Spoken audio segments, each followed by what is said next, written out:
Bonjour les amis, bonjour la commu et bonjour à tous, c'est Romain de l'éveil quantique et je suis très heureux de vous retrouver pour un nouvel épisode de 5 révélations du zodiaque. Après avoir exploré le Verseau, le grand visionnaire du ciel, nous plongeons aujourd'hui dans l'océan des poissons, le signe le plus mystique et le plus intuitif du zodiaque. Les poissons nous invitent à plonger au plus profond de notre âme, à écouter nos émotions, nos rêves et la voix subtile de notre inconscient. À travers ce signe d'eau, l'univers nous apprend à sentir au lieu de penser, à fusionner plutôt qu'à contrôler et à nous abandonner à la sagesse du cœur. Ensemble, découvrons les 5 révélations sacrées de ce signe d'eau universel, miroir de la compassion, de la sensibilité et de l'unité. Je suis l'éveil quantique, ton décodeur de rêves, de conscience et de connaissance. Derrière chaque signe, les étoiles ont toujours un message. À toi de découvrir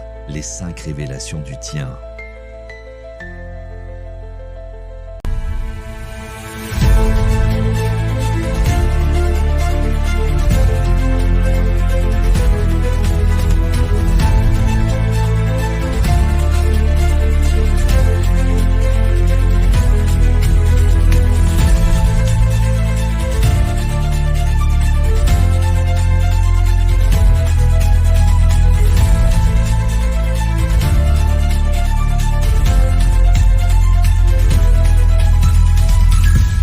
Et nous commençons notre voyage avec le signe le plus mystérieux, le plus sensible et le plus spirituel du zodiaque, les poissons. Si tu es né entre le 20 février et le 20 mars, tu portes en toi une vibration unique, celle de la compassion, de la réceptivité et de l'unité. Le poisson est l'eau du monde, l'âme qui relie toutes les autres. Il ne vit pas dans les limites d'un corps ou d'un esprit. Il respire dans les profondeurs de la conscience universelle. Ensemble, découvrons la première révélation, l'essence des poissons.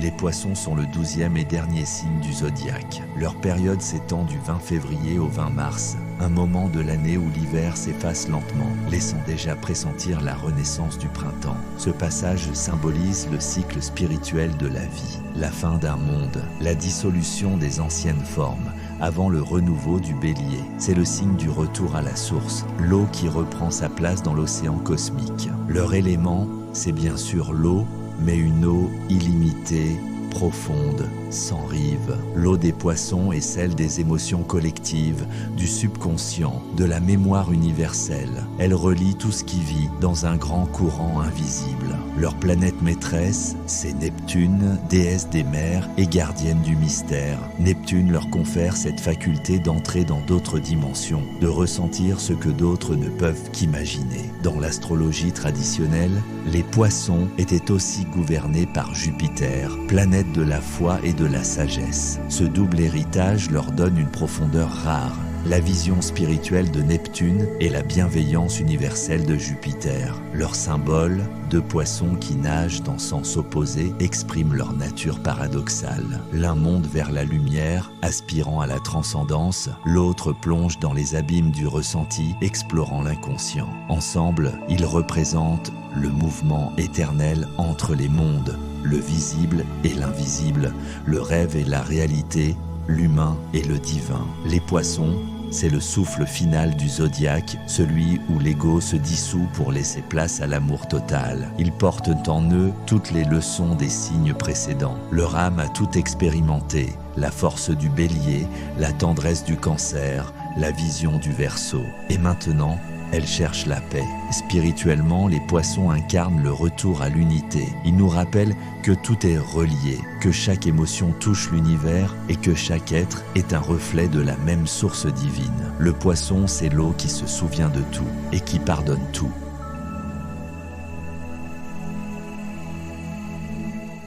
Lorsque le poisson s'éveille à sa véritable nature, il devient une lumière vivante dans l'océan du monde. Sa première force, c'est sa sensibilité extrême, cette faculté rare de ressentir profondément tout ce qui l'entoure. là où d'autres voient la surface. Lui perçoit les vibrations cachées. Il sent les émotions, les énergies, les intentions. Il devine, il pressent, il capte. C'est l'un des signes les plus intuitifs et médiumniques du zodiaque. Les poissons sont naturellement connectés au monde invisible. Ils rêvent vrai, ressentent les présences, captent les synchronicités. Leur deuxième force, c'est l'amour inconditionnel. Leur cœur est ouvert à tout, aux humains, aux animaux, aux âmes, à la nature, à la terre entière. Le poisson n'aime pas pour posséder, il aime pour unir. Cette compassion fait de lui un guérisseur, parfois sans le savoir. Sa simple présence peut apaiser un cœur, une parole peut libérer une blessure. Troisième force, l'imagination créatrice. Les poissons transforment leurs émotions en art, en musique, en poésie.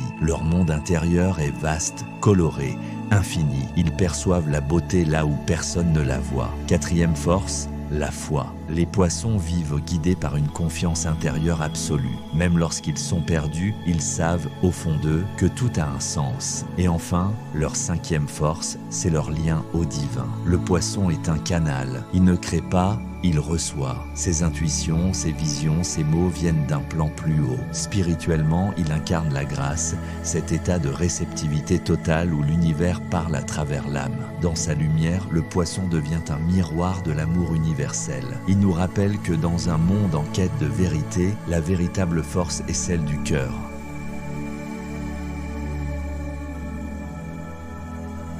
Derrière chaque lumière se cache une ombre. Et chez le poisson, ces ombres ne sont pas des obstacles, mais des passages initiatiques. La première ombre du poisson, c'est la fuite. Lorsqu'il se sent dépassé par le monde, il préfère se retirer dans ses rêves, dans ses illusions ou dans une bulle de solitude. Il fuit le bruit du réel pour retrouver la paix de l'imaginaire. Mais à trop se protéger, il risque d'oublier de vivre.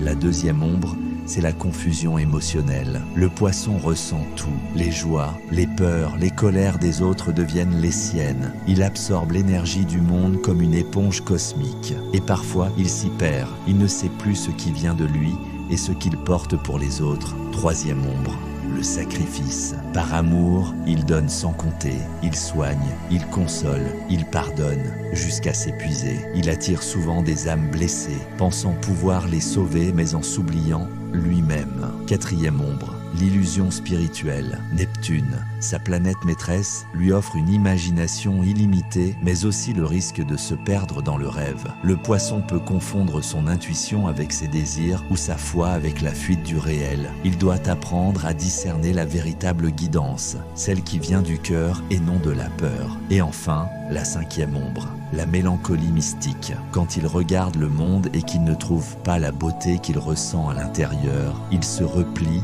il s'éteint. Il peut sombrer dans la tristesse ou la nostalgie d'un ailleurs idéalisé. Ces ombres ne sont pas des chutes, mais des miroirs. Elles rappellent au poisson que sa lumière ne peut exister que s'il accepte aussi ses profondeurs. Lorsqu'il apprend à rester présent même au milieu de la tempête, à ressentir sans se dissoudre, à aimer sans se sacrifier, il devient un véritable sage. Alors, ses ombres deviennent des dons, sa sensibilité devient empathie, sa fuite devient imagination, son chagrin devient prière. Le poisson guérit en apprenant à nager dans son propre océan sans s'y noyer.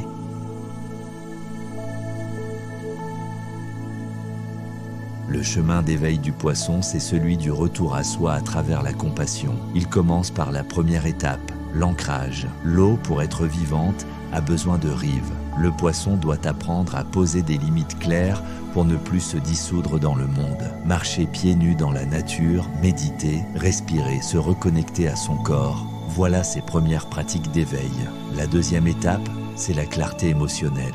Reconnaître ce qu'il ressent, purifier ce qui n'est pas à lui. L'eau garde la mémoire de tout. Le poisson apprend à filtrer, à nettoyer, à se recentrer. Troisième étape, le discernement spirituel. Il doit distinguer les voix de son mental, de son ego et celles de son âme. C'est le moment où sa médiumnité devient claire, où ses intuitions se stabilisent. La quatrième étape, c'est le service conscient. Quand le poisson guérit, il devient naturellement un guide, un enseignant, un thérapeute du cœur. Il partage sa lumière non pas pour être reconnu, mais parce qu'il ne peut faire autrement. Et enfin, la cinquième étape, la fusion divine.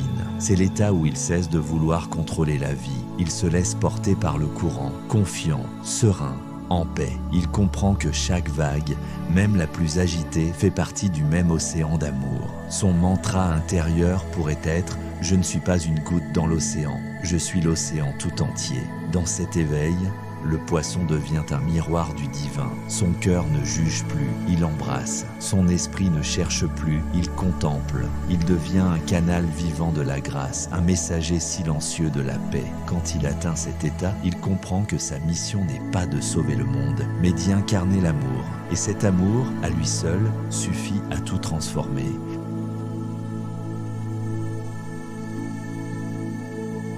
Dans ses relations, le poisson cherche la résonance d'âme, pas la simple attirance. Avec les signes d'eau, Cancer, Scorpion et Poisson, la connexion est profonde, instinctive, presque télépathique. Ces unions sont pleines de douceur et d'émotions partagées, mais demandent de la clarté pour ne pas se dissoudre dans la fusion. Avec les signes de terre, Taureau, Vierge, Capricorne, le Poisson trouve un refuge, un ancrage solide. Ces signes lui offrent la stabilité et la sécurité dont il a besoin pour canaliser sa sensibilité. Avec les signes d'air, Gémeaux, Balance, Verseau, il découvre la légèreté, la communication, la curiosité. Ils lui apprennent à respirer, à prendre du recul, à ne pas se perdre dans l'émotion. Enfin, avec les signes de feu, Bélier, Lion, Sagittaire, la relation devient un voyage de transformation. Le feu réchauffe l'eau, l'eau adoucit le feu. Ensemble, ils s'inspirent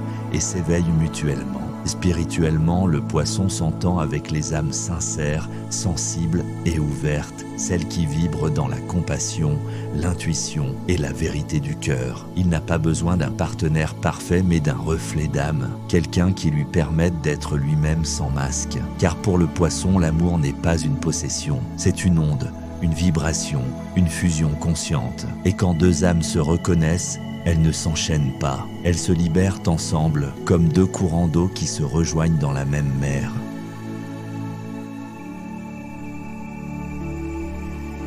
Voilà les amis, c'était les 5 révélations du poisson, le signe de l'amour universel et du retour à la source. Si tu es poisson, rappelle-toi, tu es une âme ancienne, venue rappeler au monde la puissance du cœur et la douceur de la compassion. Ton plus grand défi n'est pas de comprendre le monde, mais de l'aimer, de lui offrir ta lumière sans te perdre dans ses ombres. Car c'est toi, poisson, qui porte la mémoire de l'océan primordial. Et lorsque tu te pardonnes, c'est le monde entier qui guérit un peu à travers toi. Si cette vidéo t'a inspiré, pense à laisser un like, à t'abonner à la chaîne L'éveil quantique et à partager cet épisode à une âme poisson qui a besoin de se souvenir de sa lumière. Dans le prochain épisode, nous irons à la rencontre du Bélier, le premier souffle du zodiaque, l'étincelle de feu qui donne naissance à la vie. D'ici là, prends soin de ton âme, écoute les murmures de ton cœur. Et souviens-toi, tu n'es pas une goutte dans l'océan, tu es l'océan dans une goutte. Je suis l'éveil quantique, ton décodeur de rêves, de conscience et de connaissances.